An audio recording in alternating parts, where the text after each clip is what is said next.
silakan masuk. Selamat siang, Mbak. Silakan duduk. Oke, Mbak, perkenalkan, saya Roska Izzanulintia. Saya di sini sebagai ahli gizi di klinik ini. Nah, betul, bolehkah memperkenalkan diri dengan Mbak siapa? Nama saya Maulina, Mbak. Oke, dengan Mbak Maulina ya. Nah, ada yang bisa saya bantu? Jadi tadi saya dapat rujukan untuk konseling gizi. Dan ini hasil lab saya, Mbak. Saya lihat sebentar ya. Oke, baik. Nah, sebelum memulai kegiatan konseling siang ini, apakah Mbak berkenan untuk meluangkan waktu sebanyak 30-60 menit ke depan? Bersedia, Mbak? Oke, bersedia ya, Mbak. Nah, tujuan konseling pada siang hari ini adalah mendiskusikan perubahan pola makan yang Mbak konsumsi sebagai mencegah dan mengatasi permasalahan yang Mbak alami ya. Kemudian sebelumnya, apakah Mbak pernah melakukan pengukuran tinggi badan dan penimbangan berat badan? Pernah, Mbak, tapi udah lama. Oke, apakah Mbak bersedia untuk pengukuran tinggi badan dan penimbangan berat badan? Bersedia, Mbak. Oke, baiklah, kalau begitu mari Mbak ikuti saya ya untuk pengukuran tinggi badan terlebih dahulu. Untuk pengukuran tinggi badan, untuk posisi tubuh tegak lurus ya, Mbak. Untuk pandangannya ke depan. Oke, selesai. Kemudian untuk pengukuran berat badannya, penimbangan berat badannya, pastikan tidak ada yang disaku ya, Mbak. Untuk itu Mbak pandangannya ke depan, tegak lurus. Oke, baik, terima kasih sudah selesai. Silakan duduk kembali, Mbak. Nah, berdasarkan hasil pemeriksaan tadi, pengukuran tadi yaitu tinggi badan Mbak 155 cm. Kemudian untuk berat badan Mbak 55 kg. Nah, untuk itu status gizi Mbak masih tergolong normal ya, Mbak? Oh iya, Mbak. Oke, kemudian berdasarkan hasil lab Mbak, di sini kita dapat melihat kadar asam urat Mbak yaitu 7,5 mg. Kemudian gula darah Mbak 105 mg, kolesterol Mbak 146 mg, suhu tubuh Mbak 36,5 derajat Celcius, dan tekanan darah Mbak yaitu 110/80. Semuanya masih tergolong normal kecuali kadar asam urat Mbak yang tergolong tinggi, yang cukup tinggi, yaitu 7,5 mg per desiliter ya, Mbak. Nah, sebelumnya apakah Mbak punya keluhan sebelumnya? Iya, Mbak, jadi saya sering merasa pusing, kesemutan, sendi suka kerasa nyeri, habis itu terus kaki itu suka merasa sakit kalau buat jalan. Izinkan saya untuk melakukan pengecekan food frekuensi ya, Mbak. Nah, bagaimana dengan pola makan Mbak sehari-harinya, Mbak? Untuk pola makan saya kurang teratur, Mbak. Kadang makannya banyak, kadang makannya juga sedikit. Kemudian makanan apa saja yang Mbak sering konsumsi, Mbak? Saya sering konsumsinya itu junk food, habis itu minuman kaleng, sama daging, Mbak. Lalu bagaimana untuk makanan sayur dan buahnya, Mbak? Buat sayur sama buah itu saya jarang, Mbak. Jadi kalau makan sayur bisa 1 centong, terus buat buahnya itu setengah buah perharinya. Oke. Baik, Mbak, apakah Mbak masih ingat makanan apa saja yang Mbak kemarin konsumsi? Untuk makan paginya? Buat sarapan saya makan nasi 1 centong, Ya. sarden 2 ekor, Ya. sup jagung setengah gelas, Ya. sama buahnya setengah, Mbak. Oke. Kemudian untuk selingannya apa saja, Mbak? Selingannya somai 1 porsi. Somai saja ya, Mbak. Kemudian makan siangnya? Makan siang nasi 1 centong, ayam gepreknya 1 potong, bakwan 2 potong, Oke. sama susu segelas Mbak. Untuk selingannya apa Mbak? Selingan sore. Semuanya sate Mbak.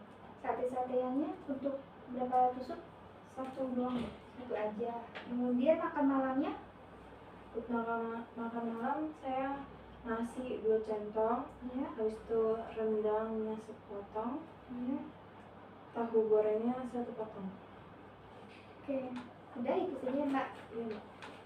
Nah, sebelumnya apakah Mbak pernah menerima konseling gizi atau informasi terkait gizi? Belum pernah Mbak. Oke, baik.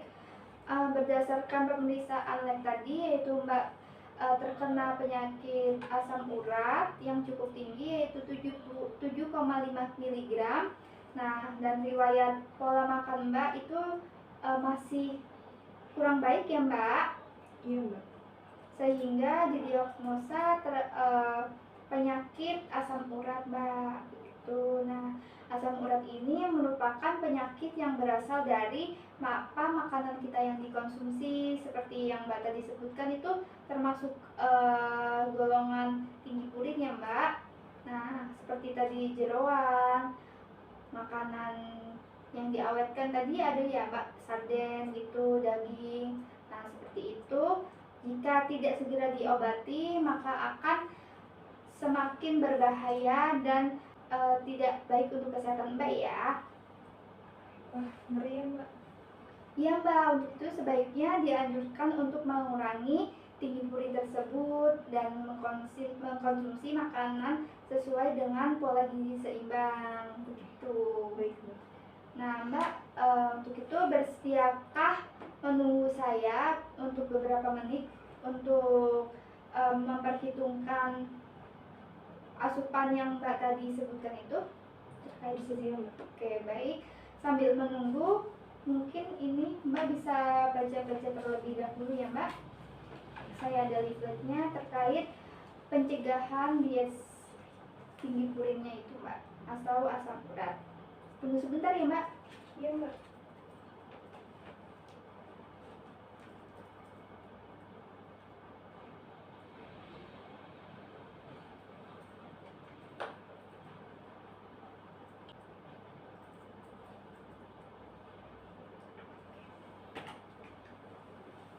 Maaf Mbak, apakah sudah selesai membacanya? Sudah Mbak. Tadi banyak informasi yang Mbak yang didapatkan Mbak ya. Iya. Nah, ini ada, boleh dibawa pulang leafletnya untuk dibaca kembali, untuk dipahami ya Mbak. Nah, sekarang saya akan menjelaskan dan berdasarkan perhitungan makanan yang telah Mbak konsumsi ya Mbak. Yang kemarin itu untuk total energinya yaitu 1759, yang berarti dalam AKG-nya itu sedangkan AKG 2250. Nah, masih tergolong kurang. Kemudian untuk karbohidratnya itu 233,9 berdasarkan AKG 360, masih kurang juga ya Mbak. Kemudian untuk proteinnya itu 89, berdasarkan AKG yang dibutuhkan yaitu hanya 60 gram saja, itu tergolong lebihnya Mbak. Kemudian untuk lemaknya 45,3. Nah, untuk berdasarkan AKG yang dibutuhkan yaitu 65 gram saja, masih tergolong kurang juga. Semuanya masih tergolong kurang, kecuali untuk proteinnya yang Mbak konsumsi berlebih yaitu 89 gram. Oh iya, saya baru sadar Mbak kalau selama ini saya tuh nggak pernah perhatiin zat gizi saya sama pola makan saya. Yang saya prioritasin tuh hanya kenyang aja gitu. Gitu ya Mbak. Itu hal yang wajar ya Mbak, karena Mbak juga anak kosan mungkin begitu, dan anak kuliah juga, jadi banyak kesibukan sehari-harinya Mbak gitu ya. Nah, untuk itu menurut Mbak langkah apa saja sih yang Mbak dapat lakukan setelah didiagnosa tadi? Lebih teratur, jaga pola makan sih Mbak, terus sama ini jaga kesehatannya. Iya Mbak, betul sekali. Nah, kemudian ini saya juga ada flyer, yaitu diet sehat good arthritis atau yang disebut kita itu asam urat.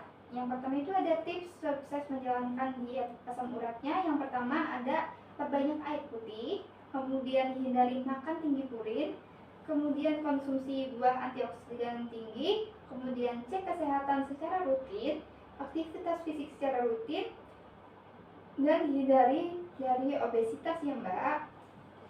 Nah, makanan pantangan asam uratnya yaitu ada jeroan seperti hati, jantung, limpa, babat, otak, dan lain-lain. Kemudian ada daging, remis, dan seafood. Kemudian makanan dan minuman kaleng atau yang diawetkan seperti tadi sarden itu. Kemudian sayuran tinggi purin, contohnya ada bayam, kembang kol, asparagus, buncis, dan lain-lain. Dan yang terakhir yaitu kacang-kacangan yang diawetkan seperti itu Mbak. Oh gitu Mbak. Ya tapi kok saya kurang yakin Mbak kalau saya tuh bisa memenuhi kebutuhan zat gizi saya. Sementara tuh saya tuh masih suka jajan di luar gitu Mbak. Mbak itu harus yakin bahwa jajan di luar itu bukan suatu kesalahan. Saya sangat yakin juga bila Mbak itu dapat melakukan seperti yang tadi saya sarankan di leaflet atau di flyer tadi, melakukan gizi seimbangnya, yang makanan yang dianjurkan atau yang dihindari gitu Mbak, dalam setiap kali Mbak makan. Oh iya Mbak, terima kasih Mbak. Semoga saya bisa melakukannya. Oke, untuk melihat tingkat keberhasilan konseling ini, apakah Mbak bersedia bertemu kembali untuk bulan depan? Bersedia. Oke, baik Mbak. Tidak terasa ya Mbak, 1 jam sudah berlalu yang kita diskusikan. Maka saya simpulkan kegiatan konseling pada siang hari ini bahwa Mbak terdiagnosa penyakit asam urat yang cukup tinggi, yaitu 7,5 miligram. Kemudian perlu diperhatikan asupan makanan yang dihindari, dianjurkan atau dibatasi ya Mbak, yang tadi ada di leaflet, bisa dibaca-baca kembali di rumah. Yang lebih agar lebih efektif. Ketika jajan di luar, diharapkan Mbak dapat melaksanakan piring seimbang juga. Nah, memperhatikan tingkat kebersihan di sekitar lingkungan yang Mbak konsumsi tadi. Tuh. Iya Mbak, siap. Apakah ada yang ingin ditanyakan kembali Mbak? Apakah sudah cukup? Sudah Mbak, sudah cukup. Oke, baik, terima kasih. Ya, sama-sama Mbak. Jika masih ada keluhan, bisa datang kembali ya Mbak. Semoga lekas sembuh. Iya. Terima kasih ya Mbak. Ya, sama-sama.